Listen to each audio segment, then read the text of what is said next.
I'm Patrick Tuttle, the real estate guy, and this is the first in a series of 3 videos on what happens after your house gets a contract to sell. So now that you have a contract to sell, here is what you can expect.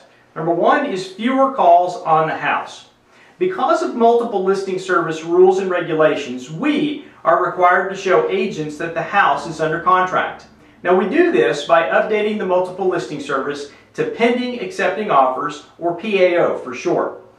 This shows other agents that you have a contract on the house and that contract has some sort of a contingency, such as financing or maybe even a termination option contingency. Now once these contingencies have been satisfied, we will then update the listing to pending in our local multiple listing service. Now the next thing the buyer is likely to do is have inspections completed on the house. Most residential contracts here in Texas are written with an as-is clause.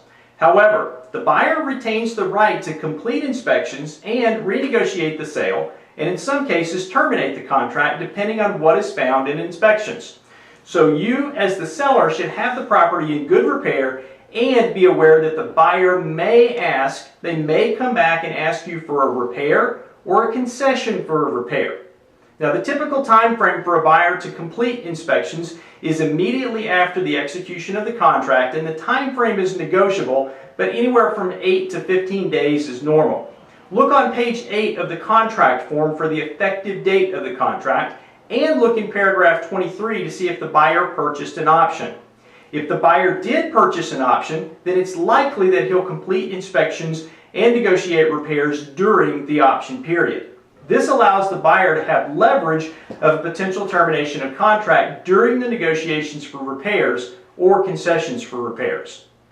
Now, assuming that the inspections and the negotiation of repairs are positive, you'll be moving past the option period and we will update your listing to pending in the multiple listing service.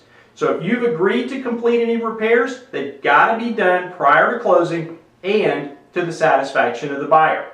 Oh, and on those repairs, they need to be completed by someone who is either licensed to do them if a license is required, or by someone who regularly performs such repairs. So that means that you, the seller, should not be doing these repairs unless you are a licensed professional in that trade. So if you've got questions about any of this information and how it affects your home sale, call me. I'm Patrick Tuttle, the real estate guy, and you can reach me at 915-231-9994 or online at patrick@patricktuttle.com. Thanks for watching and make it a great day. Bye-bye.